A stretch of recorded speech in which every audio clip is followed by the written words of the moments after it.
Assalamualaikum warahmatullahi wabarakatuh. Saya Kinanti Nindita Fatihani dari kelompok 6. Saya perwakilan dari teman-teman saya yaitu Lutfrida Dwi Novianti, Kinanti Nindita Fatihani, Murti Nur Nabela, Lutfiatul Nisa, dan Gita Milenia Safitri ingin menjelaskan menyusun program remedial. Yang pertama, konsep pembelajaran remedial. Dalam buku Lia Marliana dan Suhertuti mengemukakan bahwa dalam rangka membantu siswa mencapai standar isi dan standar kompetensi lulusan, pelaksanaan atau proses pembelajaran perlu diusahakan agar interaktif, inspiratif, menyenangkan, menantang, memotivasi siswa untuk berpartisipasi aktif, serta memberikan kesempatan yang cukup bagi prakarsa, kreativitas, dan kemandirian sesuai dengan bakat, minat, dan perkembangan fisik serta psikologi siswa. Remedial merupakan program pengajaran perbaikan yang khusus diberikan guru kepada siswa, individu maupun kelompok, karena siswa tersebut memiliki masalah dalam belajar, kurang atau tidak menguasai materi belajar. Selanjutnya, hakikat pembelajaran remedial. Pembelajaran remedial merupakan layanan pendidikan yang diberikan kepada siswa untuk memperbaiki prestasi belajarnya sehingga mencapai kriteria ketuntasan yang ditetapkan. Untuk memahami konsep penyelenggaraan model pembelajaran remedial, terlebih dahulu perlu diperhatikan bahwa kurikulum 2013 yang diberlakukan berdasarkan Permendikbud nomor 20/24 tahun 2016. Prinsip pembelajaran remedial. Yang pertama, adaptif. Pembelajaran remedial hendaknya memungkinkan peserta didik untuk belajar sesuai dengan daya tangkap, kesempatan, dan gaya belajar masing-masing. Yang kedua, interaktif.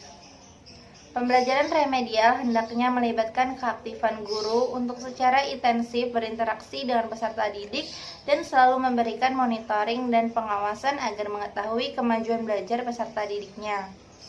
Yang ketiga, ada fleksibilitas dan metode pembelajaran dan penilaian. Pembelajaran remedial perlu menggunakan berbagai metode pembelajaran dan metode penilaian yang sesuai dengan karakteristik peserta didik.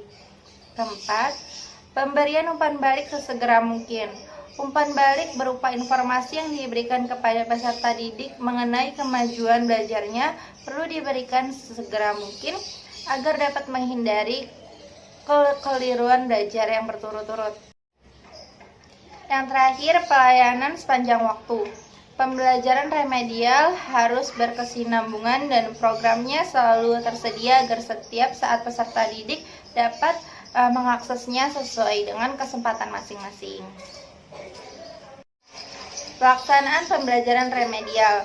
Ibadullah Malawi, Anika Darawati, dan Dian Permatasari mengemukakan bahwa pelaksanaan pembelajaran remedial disesuaikan dengan jenis dan tingkat kesulitan yang dapat dilakukan dengan cara pertama, pemberian bimbingan secara perorangan.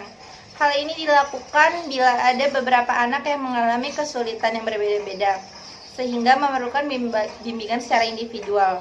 Bimbingan yang diberikan disesuaikan dengan tingkat kesulitan yang dialami oleh peserta didik. Yang kedua, pemberian bimbingan secara kelompok. Hal ini dilakukan apabila dalam pembelajaran klasikal ada beberapa peserta didik mengalami kesulitan yang sama. Bimbingan dapat diberikan secara kelompok. Yang ketiga, pembelajaran ulang dengan metode dan media yang berbeda. Pembelajaran ulang dilakukan apabila semua anak mengalami kesulitan. Pembelajaran ulang dilakukan dengan cara penyederhanaan materi, variasi cara penyajian, penyederhanaan tes atau pertanyaan. Dan yang terakhir, bimbingan dapat dilakukan melalui tugas latihan secara khusus dengan memanfaatkan tutor sebaya baik secara individu maupun kelompok.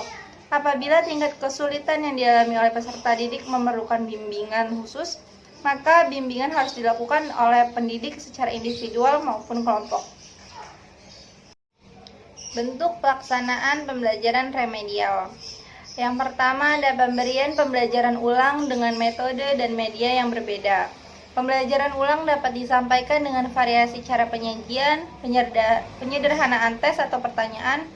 Pembelajaran ulang dilakukan bila mana sebagian besar atau semua peserta didik belum mencapai ketuntasan belajar atau mengalami kesulitan belajar. Pendidik perlu memberikan penjelasan kembali dengan menggunakan metode atau media yang lebih tepat. Kedua, pemberian bimbingan secara khusus. Pemberian bimbingan secara khusus misalnya bimbingan perorangan. Dalam hal ini pembelajaran klasikal peserta didik tertentu mengalami kesulitan. Perlu pilih alternatif tidak lanjut berupa pemberian bimbingan secara individual. Pemberian bimbingan perorangan merupakan implikasi peran pendidik sebagai tutor. Sistem tutorial dilakukan bila mana terdapat satu atau beberapa peserta didik yang belum berhasil mencapai tuntasan. Pemberian tugas-tugas latihan secara khusus.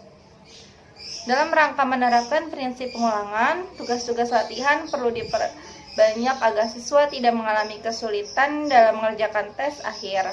Siswa perlu diberi latihan intensif untuk membantu menguasai kompetitif yang diterapkan.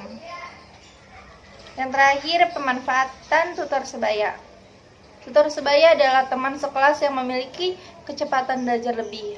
Mereka perlu dimanfaatkan untuk memberi tutorial kepada temannya yang mengalami kelambatan belajar. Dengan teman sebaya, diharapkan siswa yang mengalami kesulitan belajar akan lebih terbuka dan akrab. Diagnosis kesulitan belajar. Diagnosis kesulitan belajar dimaksudkan untuk mengetahui tingkat kesulitan belajar peserta didik. Kesulitan belajar dapat dibedakan menjadi kesulitan ringan, sedang, dan berat. Kesulitan belajar ringan biasanya dijumpai pada peserta didik yang kurang perhatian di saat mengikuti pembelajaran. Kesulitan belajar sedang dijumpai pada peserta didik yang mengalami gangguan belajar yang berasal dari luar dirinya, misalnya faktor keluarga, lingkungan, tempat tinggal, pergaulan, dan sebagainya. Kesulitan belajar berat dijumpai pada peserta didik yang mengalami ketunaan pada diri mereka, misalnya tunarungu, tunanetra, tunadaksa, dan sebagainya. Waktu pelaksanaan pembelajaran remedial. Pembelajaran remedial dapat diberikan setelah siswa mempelajari KD tertentu. Namun karena dalam setiap KI terdapat beberapa KD, maka terlalu sulit bagi pendidik untuk melaksanakan pembelajaran remedial setiap selesai mempelajari KD tertentu. Mengingat indikator keberhasilan belajar siswa adalah tingkat ketuntasan dan mencapai KI yang terdiri di atas beberapa KD, maka pembelajaran remedial dapat juga diberikan setelah siswa menempuh tes KD. Hal ini didasarkan atas pertimbangan bahwa KI satu kebulatan kemampuan yang terdiri atas beberapa KD. Mereka yang belum mencapai penguasaan KD tertentu perlu mengikuti program pembelajaran remedial. Hasil belajar yang menunjukkan tingkat pencapaian kompetensi melalui penilaian diperoleh dari penilaian proses dan penilaian hasil.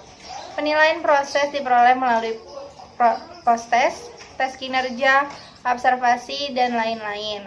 Sementara itu, penilaian hasil diperoleh melalui penilaian harian, penilaian akhir semester, atau penilaian akhir tahun.